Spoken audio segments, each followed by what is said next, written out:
네, 안녕하세요. 유한타증권에서 제약바이오 담당하고 있는 하현수라고 합니다. 워낙 ADC가 관심을 많이 받고 있어서 ADC 관련된 자료를 작성했고, 거기에 대해서 조금 말씀을 드리자면은, 보시는 것처럼 이제 2020년대 들어서 이제 노란색의 ADC들인데, 이제 항암제에서 ADC들의 임상에 진입하는 건수들이 좀 비중이 차지하는 비중들이 늘어나고 있고, 특히 고형암에서 좀 뚜렷하게 나타나고 있다라고 좀 보시면 될 것 같고요. 그리고 ADC들 안에서도 특히 캠토테신류를 페이로드로 쓰는 ADC들이 전체에서 차지하는 비중들이 이것도 2020년 이후로 좀 확연하게 늘어나는 모습들을 보이고 있는데, 전반적으로 이런 모습들은 이제 2010년대 후반에 이제 아스트라제네카와 다이치 산케가 같이 개발했던 에너투라던가 아니면 길리어드 사이언스의 트로델비 같이 이제 캠토테신을 베이스로 하는 이제 ADC들이 좋은 성과들, 특히 에너투가 좋은 성과들을 내면서 ADC 개발에서 캠토테신을 가장 조금 선호하는 경향을 나타내고 있다라고 좀 보시면 될 것 같습니다. 그리고 두 번째로 ADC들을 좀 선호하는 가장 큰 이유 중에 하나는 결국은 효과가 좋기 때문인데, ADC들의 페이로드는 기존에도 원래 저분자 약물로 사용을 하고 있었거나 아니면 저분자 약물로 좀 진행을 했었던 약물들이 많이 ADC의 페이로드로 사용되고 있는데, 직접적인 비교는 아니지만 ADC와 페이로드들을 좀 비교한 것들을 봤을 때 유방암이라던가 비소세포 폐암에서 좀 동일하게 나타나는 경향 자체는 ADC에서 훨씬 더 조금 좋은 반응률들로 나타나고 있다라는 것들을 좀 확인을 할 수 있고요. 이런 것들이 ADC들이 이제 저분자로 단독으로 사용하는 것보다 효과들을 더 개선할 수 있다라는 것들, 그리고 이런 것들을 직접적인 비교로도 어느 정도 볼 수 있는 것들은 에너투의 이제 그 위암 임상이었던 데스티니 가스트릭 01에서 에너투 투약한 환자들이 대조군이었던 화학요법 대비해서 훨씬 더 좋은 반응률을 보였었는데, 이때 이 화학요법들의 대부분을 맞았던 사람들이 이리노테칸이라고 하는 엑사테칸 베이스 약물들을 맞았고, 이거는 이제 에너투의 페이로드인 데루스테칸하고 구조상 거의 유사한 약물이다라는 측면에서 봤을 때 직접적으로 한 비교에서도 어느 정도 ADC가 단독 저분자 약물보다는 좋은 모습들을 보이는 것들을 확인할 수 있겠다라고 좀 생각을 좀 하고 있습니다. 그리고 이렇게 ADC들이 좀 좋은 효과들을 내는 거는 여러 가지 요인들이 있겠지만, 가장 주된 요인 중에 하나는 보시는 것처럼 이제 저분자 약물 단독으로 투여했을 때보다 ADC로 투약했을 때 혈중에서 약물 농도들이 오랜 기간 유지가 되는 것들을 좀 확인할 수 있고, 독성적인 측면에서 봤을 때도 이제 초기의 농도들이 훨씬 낮은 것들, 좀 안정적인 유용량 이상을 좀 기록할 수 있다는 것들이 ADC들에서 훨씬 더 좋은 효과들을 나타내고 있는 모습이다라고 좀 생각을 좀 하고 있습니다. 그래서 ADC들의 가장 큰 기대를 하는 부분은 결국은 아직도 많이 사용되고 있는 화학요법을 대체할 수 있느냐 여부일 건데, ADC들의 화학요법을 대체할 수 있는 가능성은 앞서 보신 것처럼 이제 효과적인 측면에서 ADC에서 뚜렷하게 좋아지는 모습들을 나타내는 것들이 결국은 근본적으로 이제 퍼스트 라인에서 사용되고 있는 화학요법들을 대체할 수 있는 가능성이 높다라는 것들을 좀 판단해 볼 수 있을 것 같고요. 이미 요로상피암, 흔히 방광암이라고 하는 암종에서는 23년 그 에스모에서 이제 패드셉과 키트루다의 병용요법 데이터가 나오고 나서 단기간에 허가도 받았고, 그리고 거기에 이어서 단숨에 이제 표준요법으로 권고가 되고 있다라는 부분은 이제 퍼스트라인에서 방광암 같은 경우는 ADC들을 이제 퍼스트라인에서 사용을 많이 하고 있다라는 것들을 좀 볼 수 있을 것 같고요. 두 번째는 앞서서 패드셉이 고형암 케이스들을 얘기를 드렸다면은 폴라이비 같은 이제 혈액암 부분에서도 1차 시장으로 이제 폴라이비도 진입을 했었고, 오랜 기간 DLBCL이라고 하는 림프종 중에 가장 좀 대표적인 림프종인데, 이제 DLBCL에서 오랜 기간 퍼스트라인에서 사용됐던 거는 알초비라고 하는 요법인데, 여기에서 이제 화학약물인 빈크리스틴 이제 O를 빼버리고 거기에 폴라이비를 대신한 폴라-RCHP 요법에서는 훨씬 더 조금 이제 생존율을 개선시키는 모습들을 보여주면서 1차 시장으로 폴라이비 같은 경우도 진입하는 것들을 성공했다라는 부분들, 그리고 여기에 더해서 동일한 시장에 타겟으로 비슷하게 접근을 하고 있는 MSD의 질로버타맙도 있을 거고, 아니면은 국내에서 리가케미 기술 이전했었던 시스톤의 기술 이전했던 CS5001 같은 경우도 비슷하게 여긴 알초하고 병용을 하고 있긴 하지만, 이런 식으로 해서 기존 요법에 일부가 변형을 하든지 아니면 기존 요법에 추가를 하는 방식으로 해서 ADC들이 퍼스트라인에 진입을 하려는 시도들은 혈액암에서도 동일하게 나타나고 있다라는 것들 보시면 될 것 같습니다. 그리고 올해 이제 가장 관건인 것들은 결국은 가장 큰 ADC 시장이라고 할 수 있는 헐투 양성 유방암에서 이제 ADC들의 1차 라인 진입이 가능할 건지의 여부인데, 에너2가 이제 4월에 이제 임상 결과들을 공개를, 뭐 세부적인 데이터를 공개하지 않았지만 이제 임상 시험에서 대조군이라고 할 수 있는 현재 표준요법인 파크리탁셀, 아니면 그다음 허셉틴, 퍼제타 병임요법 대비해서 유의미한 PFS 연장 효과라던가 아니면 OS에서 개선된 효과들을 좀 경향을 확인했다라고 밝히면서 뭐 향후에 나올 데이터들까지 추가를 해서 1차 시장으로 좀 진입을 시도할 거다라고 좀 보고 있고, 뭐 여기에 더해서 베스티브레스 공구 임상에서도 이건 이제 수술 가능한 초기 환자들 대상으로 한 임상인데, 여기서도 유의미한 차이들을 좀 보였다라고 좀 밝히면서 에너2 같은 경우는 현재 2차 이상의 요법에서 뭐 1차 아니면 더 앞단에 있는 수술 가능한 환자들까지도 좀 이동이 가능하겠다라고 좀 생각을 좀 하고 있습니다. 그리고 이제 하반기에 좀 주목할 임상 중에서는 결국은 이제 트랍2 ADC라고 할 수 있는 다토 DXD, 이제 다트로웨이 같은 경우가 하반기에 이제 ICI랑 병용하는 임상 결과들을 좀 공개할 예정이고, 그 임상인 아반자르 임상 같은 경우는 비소세포 폐암 이제 1차를 타겟으로 하고 있고, 비교 대상으로는 현재 많이 쓰이고 있는 키트루다 화학요법을 이제 직접적으로 비교하는 임상이다라고 좀 보시면 될 것 같습니다. 그래서 여기에서의 데이터에 따라서 뭐 향후에 이제 1차 시장에서의 좀 많이 변화들이 예상이 되고 있고, 뭐 트랍2 ADC 같은 경우가 이제 NSCS 1차 시장에서 뭐 화학요법을 대체하고 쓰인다라고 했을 때 뭐 트랍2 ADC 전반의 가치들을 같이 좀 상승시키는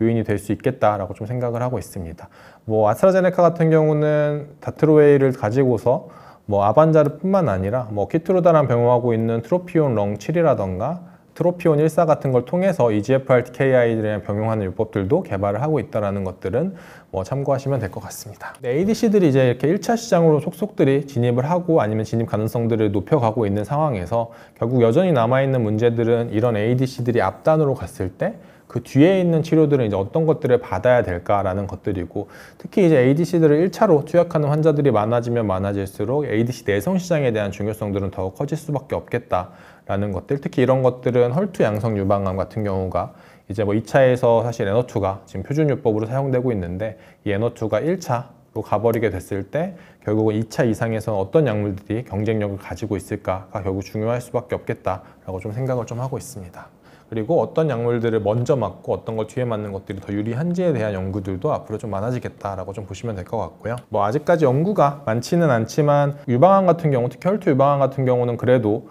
현재 뭐 에너2라던가 기존에 허가받았던 이제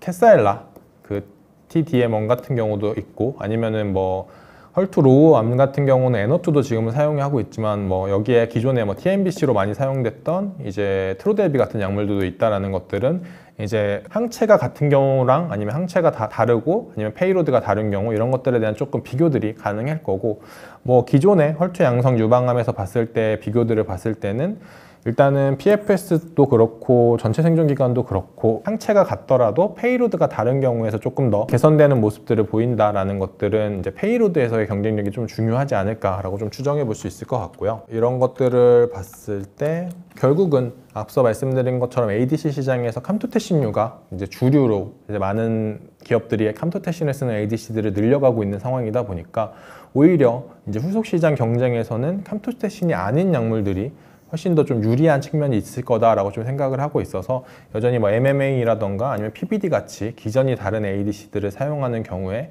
후속 시장 경쟁에서는 훨씬 더 좀 앞서 있을 수 있겠다라고 좀 생각을 좀 하고 있습니다. 이런 것들은 캠토테신 베이스 ADC들 같은 경우가 이미 뭐 기존 임상들에서 보시다시피 트랍2 타겟 테라피를 꺼려 한다든지 아니면은 이제 기존의 토포 약물들을 맞았던 케이스들을 거른다든지 하는 걸 통해서 페이로드가 같은 환자들을 조금 배제를 하고 임상을 진행한다는 거 봤을 때 결국은 페이로드가 같은 거를 연달아 맞았을 경우에 효과를 기대하기는 좀 어렵다라는 것들 좀 추측해 볼 수 있겠다라고 좀 생각하시면 될 것 같습니다. 그리고 두 번째는 이제 ADC가 앞서 말씀드린 것처럼 유효성에서는 큰 폭의 좀 개선들을 보였었는데, 아직까지 ADC를 사용했을 때 생각보다 이제 독성적인 측면에서 낮아지는 것들이 뚜렷하게 나타나는 것들은 별로 좀 보이지 않고 있고, 이런 것들을 좀 개선하겠다라는 시도들이 많이 되고 있다라고 보시면 될 것 같은데, ADC들의 독성은 매우 좀 다양한 원인에 의해서 발생을 하지만 뭐 흔히 잘 알려진 것처럼 혈중에서 링커들의 불안정성이나 이런 것들에 의해서 페이로드가 유리가 되는 경우들이 있을 거고, 아니면은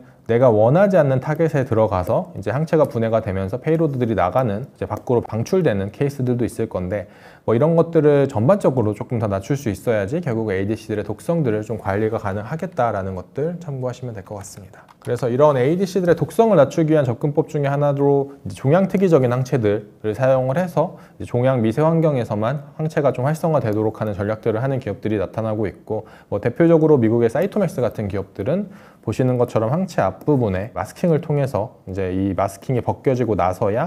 결국 이제 종양 타겟에 결합할 수 있도록 하는 방식을 사용을 하고 있고, 뭐 최근에 이제 사이토맥스가 ADC에 적용한 이제 첫 번째 파이프라인인 CS2051의 임상 결과들 공개를 했었는데 뭐 생각보다 조금 좋은 안전성 결과들을 보이면서 이런 접근 방법이 유효한 방법일 수도 있겠구나 하는 것들 조금 추정해 볼 수 있을 것 같고요. 두 번째는 이제 뭐 국내 Y바이오로직스를 대표적으로 해서 많은 기업들이 하는 전략 중에 하나도 이제 결국은 종양 미세환경 같은 경우는 정상세포랑 다르게 pH에서 조금 차이를 보이고 있는데, 이런 차이점을 이용해서 특정 항체 같은 경우가 pH가 낮을 때 결합력이 좋아지고 pH가 높아질수록 결합력이 떨어지는 것들을 활용을 해서 이제 pH가 낮은 환경에서만 결합이 좀 용이하게 될 수 있는 항체들을 사용하는 전략들을 시도하는 방법들도 많이 개발들이 되고 있다라고 보고 있어서, 이런 것들이 실제로 임상에서 안전성 확보까지 이어졌을 때는 이런 기술적이나 이런 파이프라인들의 가치들은 기하급수적으로 좀 높아질 수 있겠다라고 좀 생각을 하시면 될 것 같습니다. 그리고 두 번째는 펩타이드를 이제 ADC 대신 사용하는 방식인데,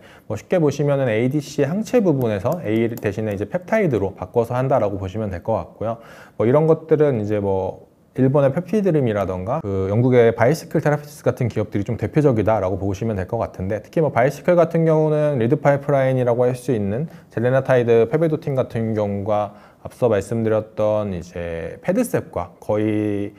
페이로드도 같고 타겟 항원도 같고 개발 적응증도 완전 동일한 약물이다 보니까 이제 이런 젤레나타이드 페베도틴의 임상 결과에 따라서 이제 직접적으로 ADC와 PTC 간의 경쟁 요인들을 좀 확인해 볼 수 있겠다라고 좀 생각하시면 될 것 같고요. 초기 임상 결과에서는 뭐 패드셉 임상 결과와 크게 다르지 않는 임상 결과들을 보이면서 현재까지는 비슷한 수준들을 좀 보이고 있다라는 것들 좀 참고하시면 될 것 같습니다. 그리고 마지막으로는 이제 페이로드를 이제 프로드럭으로 사용하는 방식들을 사용하고 있는데, 이거는 뭐 국내에서는 리가캠이 아마 좀 대표적이라고 보시면 될 것 같아요. 리가캠 같은 경우가 이미 뭐 독성이 높은 걸로 원래 유명했던 뭐 PBD 같은 경우를 프로드럭화하면서 독성들을 낮추는 것들을 이미 시스톤의 임상 결과에서 확인을 해주고 있고, 뭐 최근에 이제 공개하고 있는 이제 스팅 어고니스트 약물들 자체도 뭐 아마 프로드럭화한 전략들을 좀 사용하고 있는 걸로 좀 추정이 되고 있다라는 부분들. 그럼 이런 것들은 결국은 더 이제 기존에 좀 사용하기 어려웠던 페이로드들을 프로드럭으로 사용을 함을 통해서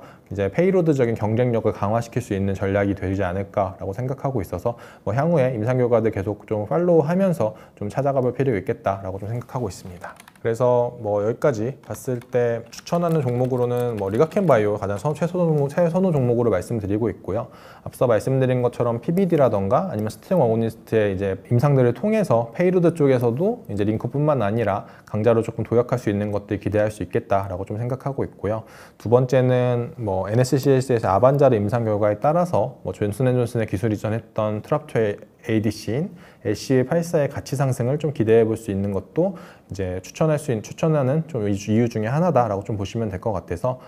매수 의견하고 목표 주가는 15만 원을 좀 제시를 드리고 있습니다. 그 외에도 아까 말씀드린 Y바이오로직스라던가 아니면 바이시클 테라피스 같은 경우도 임상 결과에 따라서 기업 가치 상승에 대한 여력들이 많이 남아 있다라는 측면에서는 관심 있게 좀 보시는 것들을 추천해 드립니다. 네, 감사합니다.